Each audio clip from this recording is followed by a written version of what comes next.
Wanted some knee pads to work in the garden, maybe on the roof, like around the house type of stuff. And these are for construction. They're the professional series, but they're also for gardening.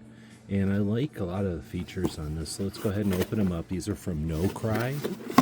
And as soon as I saw some of these features, I thought it were pretty cool. I like that they've got some instructions there inside the box, so they don't waste a lot of packaging. You've got a place to hang them, so I think that's important. These things can get dirty, they can get sweaty, and this way you can hang them and they can really clean them, get dried out. They've got a hard plastic.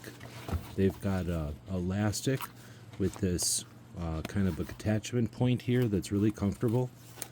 You've got one for above the knee and one for below the knee.